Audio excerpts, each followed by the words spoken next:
What's up guys, Night Angel here, and today in this video we're gonna analyze the houses, which means the hunters and the bosses in Sea Salt. And so we're gonna analyze advantages and not advantages, but strengths and weaknesses of the hunters, and just the bosses. It's not hard to figure it out, but I'm gonna go over it in more detail and on where you can encounter these bosses. So first off, we have the hunters. The first one is the House Vanderburg. The House of Vanderburg was founded after the Volgrave family started importing gunpowder into the peninsula. It began as weapon research and repair shop, but evolved into a place for folk to practice marksmanship and reloading. The Vanderburgs grew their house by taking in skilled hunters to kill mythical creatures, equipping them with custom firearms and ammunition.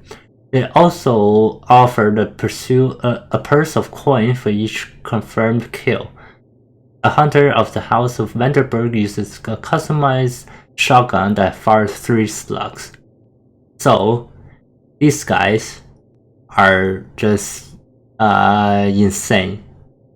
They one shotgun fire they can kill, like at most they do a lot of damage at melee range, and if you let the shots travel a bit, the bullets travel, they fan out into a pretty large area. And if it's fired at melee range, you cannot surround these shotgun guys with your minions, because like the shotguns, they do a lot of damage. As for the weaknesses, I cannot think of any for these guys here. You just have to overwhelm them. If you surround them completely, completely, so that they can't move, they won't fire their shotguns. So they will just roll instead, and so rolling they can get out of your surround, but that would mean that they're not shooting at you, right? So that's something to take into consideration. But if you have melee minions and then you want to catch up to this guy, they can just kite you, and you have to like at least sacrifice some of your minions in order to actually catch up to him and surround him. Try to surround him. Yeah, I hate these guys more than the next one that I'm about to show you. Okay, so the next one, House MacGregor. The MacGregor family was tasked by the king to cut down the forest and intensify the production of war machine workshops. They developed a device that would release flaming naphtha in air to make space for workshop camps. The man that used the flame spitter soon became revered by blue-collar workers as the beacons of progress and strength. Not before long, the MacGregor estate became synonymous with the pyrotechnics and were given the honor of burning unworthy corpses into ash that would be poured out into the sea. So these guys, they're the flamethrower. Now, usually for flames, your minions automatically avoid flames, but if you encounter these flamethrower guys, their flamethrowers are targeted at you, so you will just burn to death. Unless you have long range minions, or that can just shoot from far away, or you can go around and then go around to the back, try to not get hit by the flamethrower in the meantime, go around and then hit this guy that way. and if like the hunter, like this shotgun dude, if you surround the flamethrower guy, he will not fire his. He will not use his flamethrower if you surround him completely, and you're nicking at him, you're eating him up. Then he would do this fly thing that he would use his flamethrower as a propeller. He would shoot his flamethrower at the ground and he would fly up in the air. Then in the meantime, your melee minions will not be able to touch him, and then they would get flamed if you're not careful. But your ranged minions will still be able to hit him. But since your ranged minions have their projectiles have a travel time, sometimes they will miss. And in this game, the targeting is not linear targeting. It's more like you see where you see where they are, you shoot, but they moved, and your shots miss. It's not like you predict where they will move and then you shoot. It's not like that. So yeah, there's no predicting for shooting in this game. So for this flamethrower guy, he would use his flamethrower to move around your surround, and every time you surround him, he would try to do this fly up into the air using his flamethrower. And actually, flame is really I mean, like, your minions are really vulnerable to flame. Yeah, so you would. It's really a counter to your minions, this guy. But there are ways that you can stop. There are minions that counter fire, and there are minions that are long-range minions, minions that you can sacrifice, and etc. that counter this hunter. So finally, we have the last hunter, the House Blavatsky. This noble family is cursed by a dark past. They were on the brink of extinction due to the nature of their towering house on the hill, in which all manner of experiments were made on animals and man alike to find a way to make life everlasting by any means necessary. The Christian church that ruled at the time deemed this was not for meek mortals. They were thusly hunted and executed by beheading. Now they are entrusted to keep the current church of Dagon safe, as they are still feared by common folk using blades like the ones their forefathers died by. So, in my opinion, these hunters, the House Blavatsky, is the easiest to deal with. So the one attack that they have is a sweeping blade attack that can kill a lot of your minions.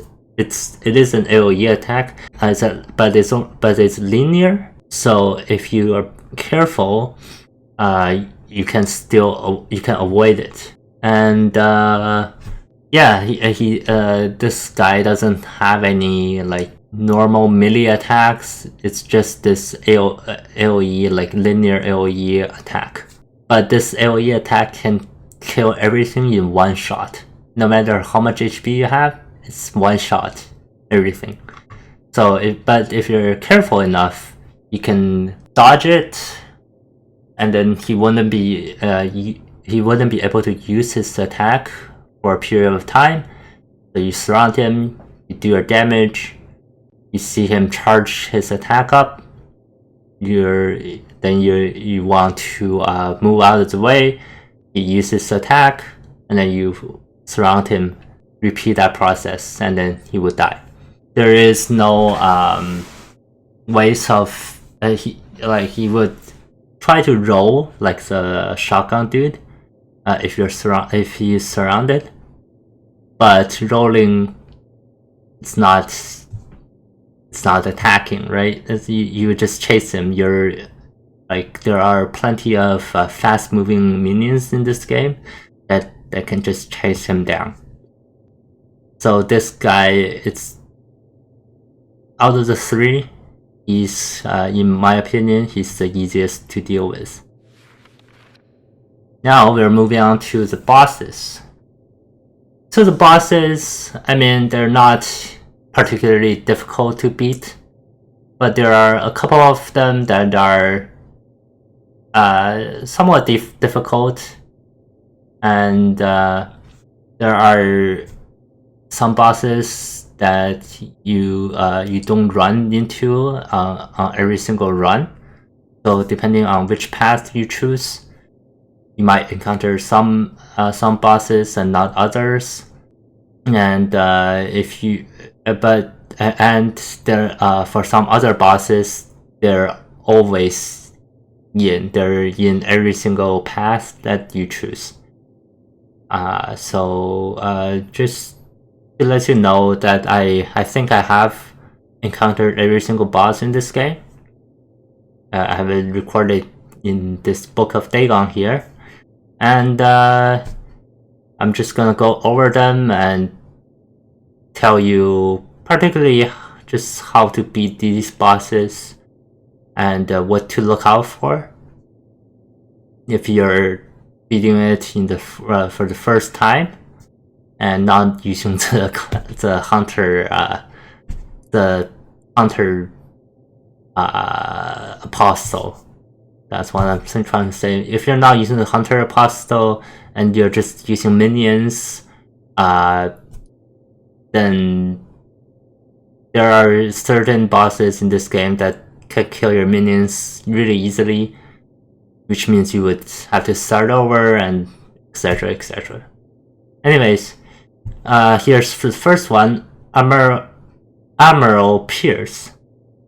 Loyalty was ingrained from years of prosperous service under the direction of Dagon through the mouth of the bishop. But as with all rank, loyalty from the mouth of order outweighs that of the god.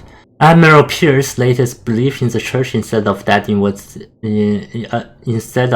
that which was intangibly before him, the true old and dark power of the beckoning sea. For all he knew was the axiom that by the will of the church and the sacrifices they performed did he and his men gain such respect on the seven seas. So this guy is the tutorial boss, basic tutorial boss. He has a bomb attack that you can easily avoid, and he would walk around when you surround him.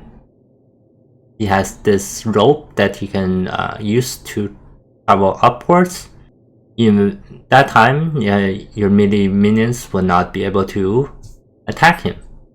And then when he comes down, you can attack him again. Pretty easy boss. Nothing much to say about him. Just a tutorial boss. Just letting you get used to the mechanics and how the game works. Next one, we have the Wharfmaster Glenn. Windows of the tavern glistened with dew. The morning outside was quiet and cold, but the hearty warmth brewed inside. Glenn sat with his friends drinking ale, winning arm wrestling competitions and singing songs of beautiful maidens with rich evil fathers. Here he could rest from his back-breaking work and dull his thoughts from the nightmarish memories of his days out at sea, where he constantly felt washed by a writhing fury beneath the surface, past its deepest depth. So, this boss can be seen in the Carlhaven Harbor. He's basically the boss of the area. He has a twirling anchor. I think it's twirling anchor that he shoots at you. But as I mentioned before, there is no linear targeting in this game, so he fires at wherever you used to be, so you can easily dodge it. And then when he fires it, the anchor gets stuck in the ground, and he has to pull it back. It takes him quite a long time to pull the anchor back, So in that time, you're free to attack him. It may take you around 2 cycles to actually finish him off. Sometimes even 3 cycles, depending on what kind of minions, what composition of minions you have. So yeah, not much else to say. I think this boss is on the easier level, and just this guy is your second. You encounter him just after your tutorial mission, so it makes sense for him to be not that hard. Then there's the Deacon Raphael. None are weaker and more fragile than Raphael. He hides himself in the old cloth of the cult of Dagon and covers behind the revered title as he preaches of his preordained life. When the day of sacrifice comes, he is happy to serve by using his wormy tongue to devise tales of captivating ignorant people of the village and watch as they let blood flow in rejoice of promised benediction. Then, with false humility, he would collect coin for the bishop in the name of the Great One. So this boss is the other choice, but let me explain. When you finish your tutorial mission, you encounter a choice of either going north or east. If you're going east, you would go to the Carlhaven harbor, where you meet the Wharfmaster Glenn as your last room boss. If you're going north, however, you will encounter Deacon Raphael. This deacon, as it says in his lore here, he has persuaded a bunch of people in trying to kill you, trying to kill this supernatural thing, right? That's coming for the Archbishop. So the boss is not the deacon himself, but rather the people of the Carlhaven Market. And the Carlhaven Market is the area that the general area that you're trying to advance over. So yeah, so basically the boss, quote unquote boss, is a bunch of people with pitchforks, with fire, a bunch of just melee attack people that try to chase you down. Well, it's kind of a sad story, but this video is not about that. So the way to beat this is to have some ranged minions, if not a lot of ranged minions. If you have melee minions, like the people here, they don't run away from you. And the pitchforks and the butcher knives, they will kill you, or like one swipe can just basically kill a lot of your minions.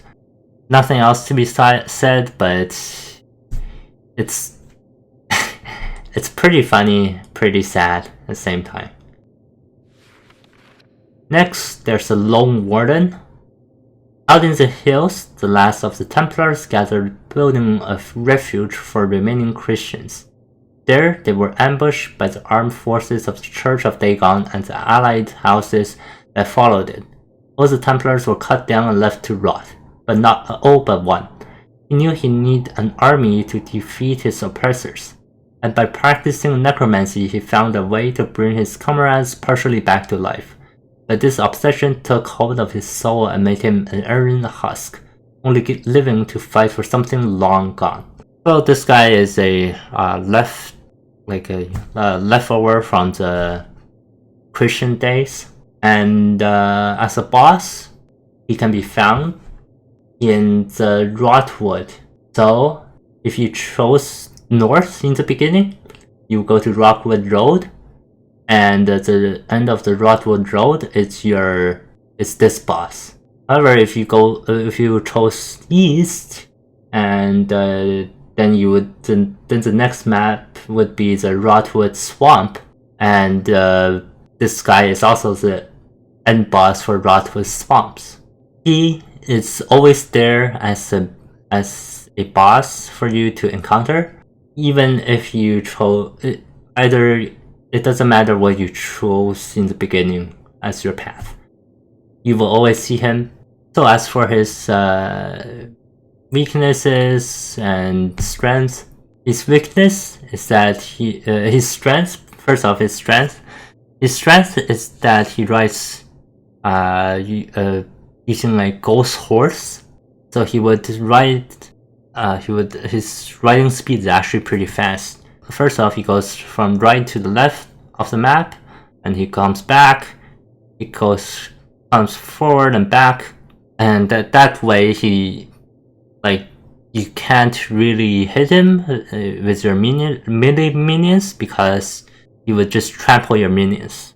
The best way to do this is with range minions.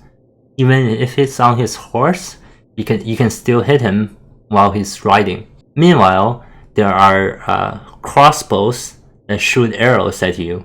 If your minions are ever in the line of sight of the crossbow, they will shoot arrows, and you cannot kill the crossbows in this room. Particularly, you cannot kill the crossbows.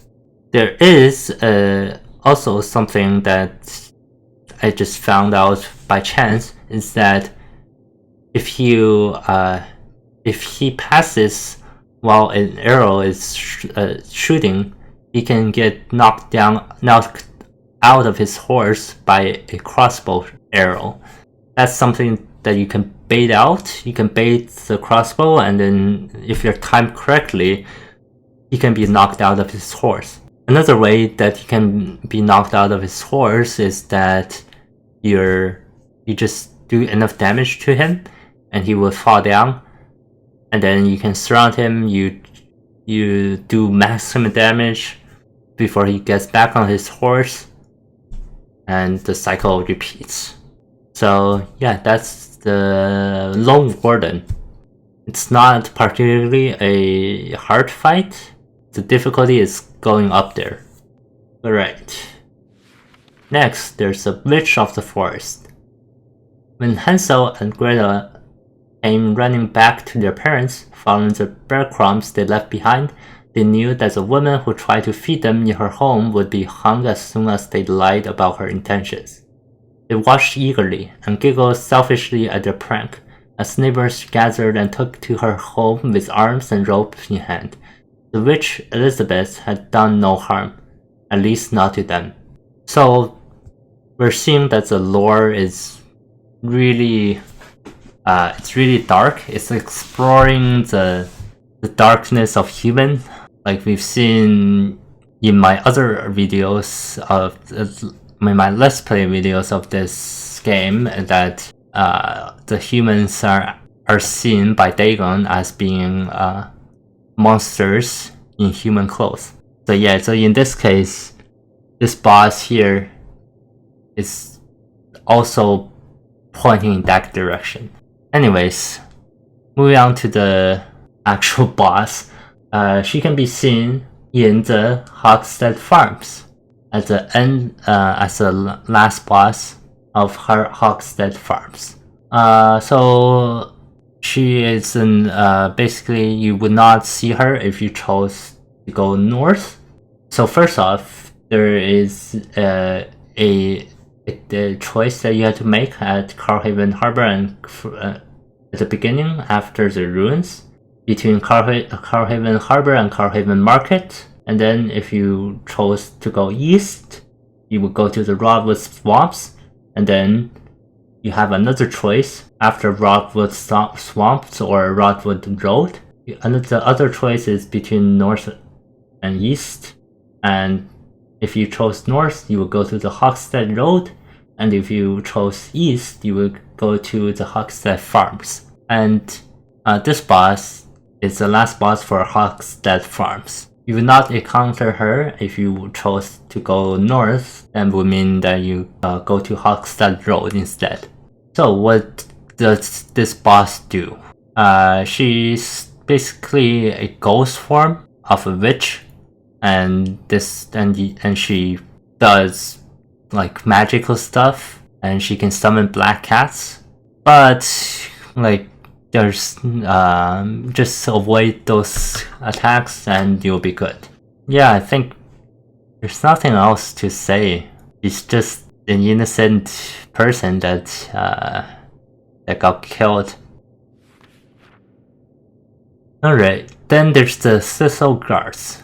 These boss, it's a duel. So just for your information, this is a duel fight. You fight both of them at the same time. So these bosses can be encountered at the end of Hogsted Road. So as I mentioned before, this boss is the end of the Hogsted Farms, and these bosses are at the end of the Hogsted Road, right before the gate. Let me read the lore first. They ended up at the doorstep of the Grand Cathedral at the age of 9. The Archbishop saw their thorns and their beauty, and pitied their unused potential. He took them in and gave them everything they could dream of. He showed them literature, wealth, and the wonder of art. But the fact was, they only dreamt of violence. To this, his answer was in a serum the alchemists made. It would transform their stature from huge to monstrous,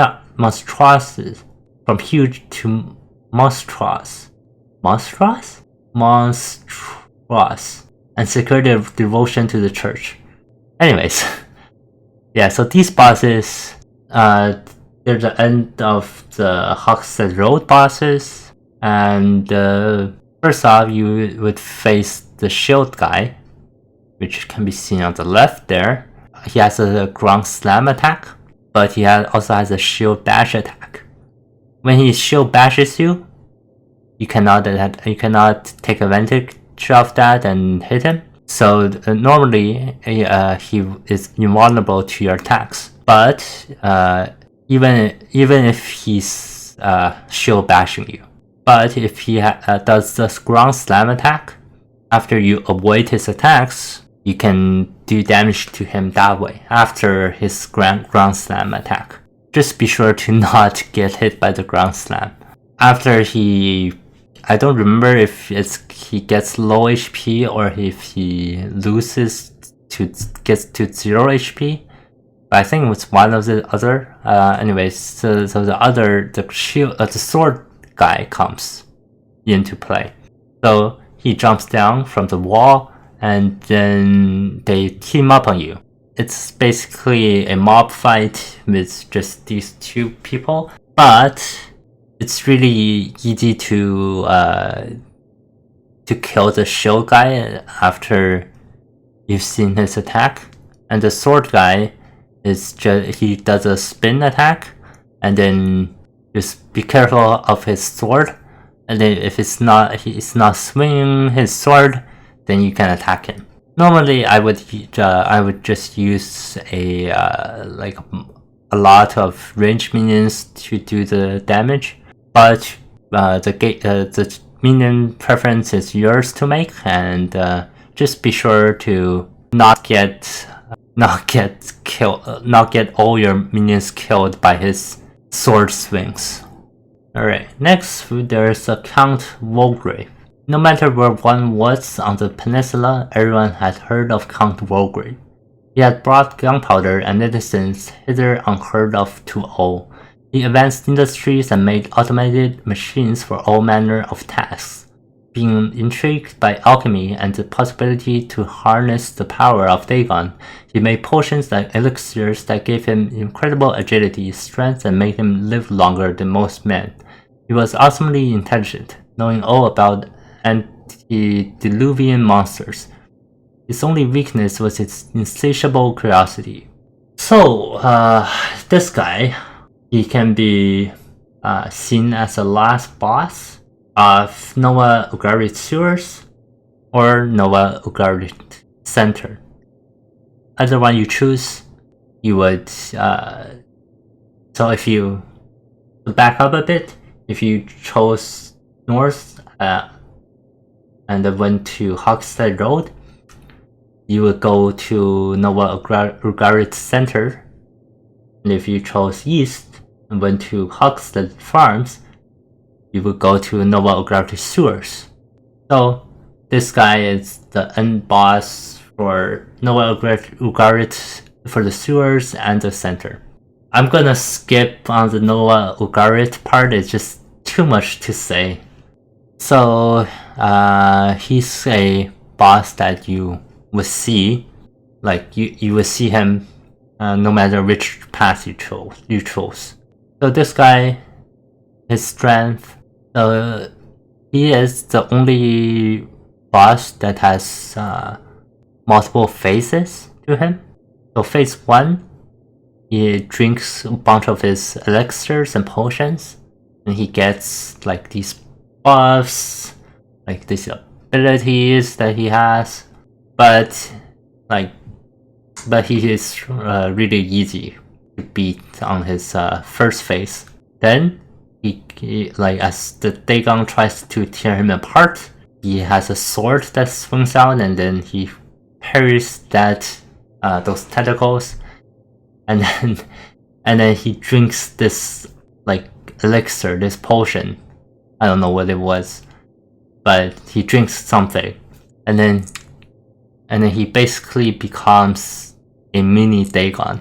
Like tentacles start spawning from inside of him, and then he becomes like huge.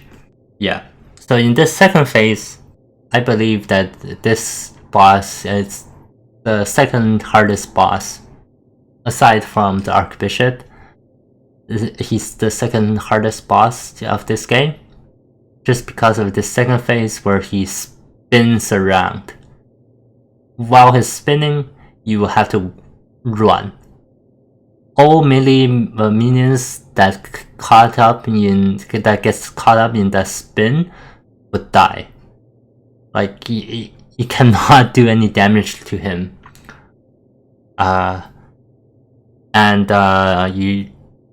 Of course, the spin comes to an end, and then you have like a really short window of dealing damage to him. Then you have to run like immediately because he's spinning again.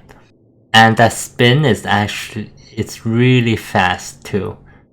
Some of your like slower moving minions might not even like outrun him. Yeah, well, I'll let you guys know on the next video where we do the minions of how I beat this guy. But this video is just for his strengths and weaknesses. So in that second phase, his weaknesses are close to 0. So yeah, really, really difficult. And finally, we have the Archbishop. The story goes, molded by telling and retelling, that the king who met Agra de Pesca centuries past yet lives, and so too his son, now the Archbishop of the Church of Dagon. The Archbishop was prepared to sacrifice all he had. The Archbishop was prepared to sacrifice all he had in the name of Dagon, until the day his name bubbled up through the communion well. Believing to be a god himself, a shepherd of imperishable holiness, he thought it just to challenge Dagon's will for the first and last time.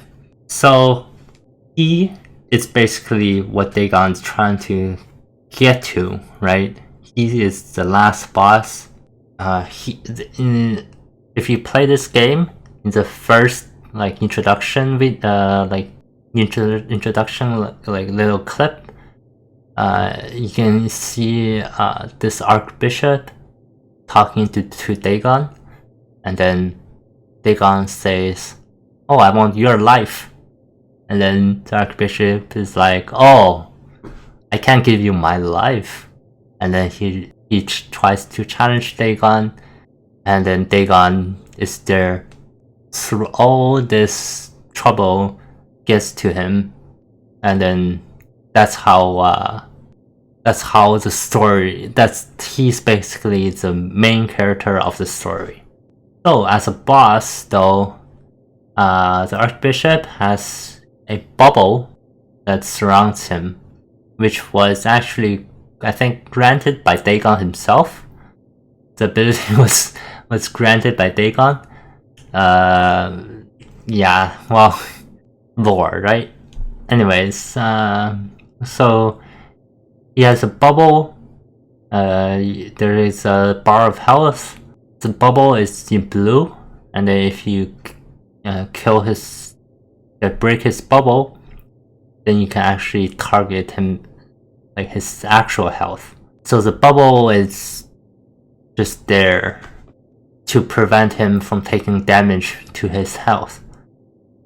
And then meanwhile, he has this laser ability that shoots a laser 360 degrees around himself. Now you might be wondering, how would you avoid that laser? Is by going behind the pillar, and then that's how you avoid the laser. But if you have like a lot of minions, then you can't crowd like behind a single pillar. So anyone who's not behind that pillar will get killed, one-shotted basically. And then he has a chandelier attack. So as you deal damage to his health, he would start channeling chandelier down. Chandeliers basically come from the ceiling. There is a circle indicating of where the chandelier would fall, and then you would basically try to avoid that. And then after they fall, there are fire that stays on the ground, obviously to deal damage to you. So you want to avoid those fires as well. And then third and final attack is he summons 3 orbs from his staff. He summons 3 orbs. And then these orbs, they're homing. So unless you're hiding behind a pillar, which obviously the orbs cannot destroy, then the orbs it's also one shot your minions, and if they're clustered, they will one shot a lot of minions.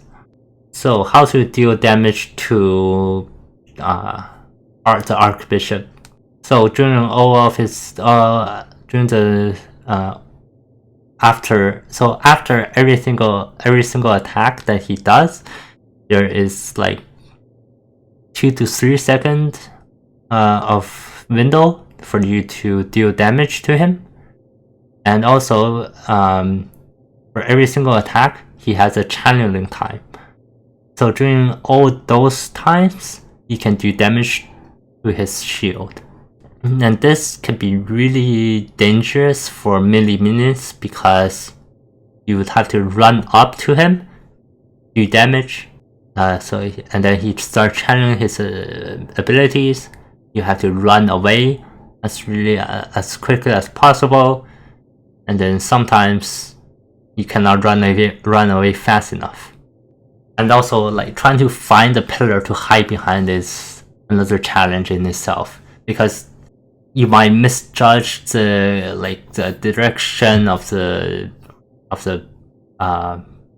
lightning orbs, or you might misjudge where things would fall, where the chandeliers would fall, and then your minions would get caught up by something that you did not see, etc., etc. So he is the hardest boss. Well, as to be expected, since he is the last boss. And if you die or you're retrying the map, retrying the room, these are called rooms.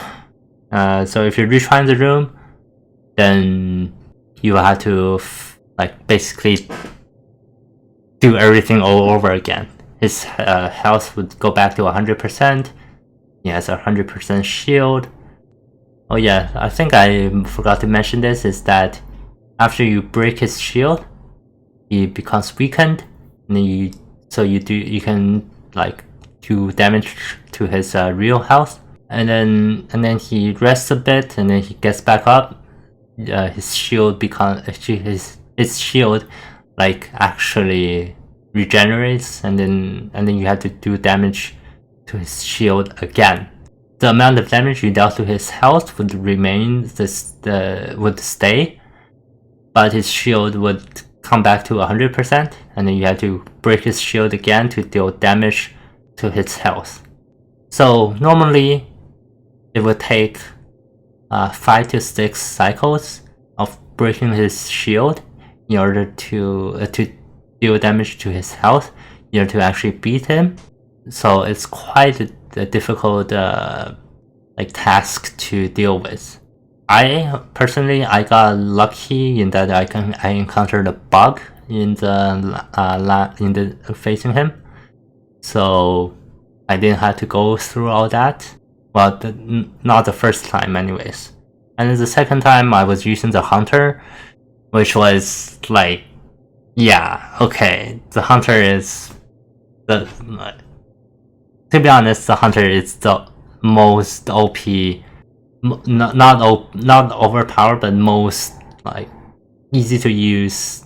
It has everything that the minions do not have, and that's how I was able to beat the Archbishop, legitimately actually beating the Archbishop. Yeah, alright, we are finally done. That was 1, 2, 3, 4, 5, 6, 7, 8 bosses and 3 houses. I believe this is gonna be a long video. Well, I'm gonna try to cut it down as much as possible. Cut down all the arms and stuff. Just cut down as much as possible to save you guys some time. And yeah, also you're free to to go to a specific time stamp if you're looking for a specific boss or hunter, and I'll have a link in the description on all the timestamp and everything. So yeah, if you enjoyed the video, please leave a like or consider subscribing. And yeah, I'll see you guys in the next one where we will do the minions. Finally, we'll do the minions starting with the swarm in the next one. Yep, alright, bye for now.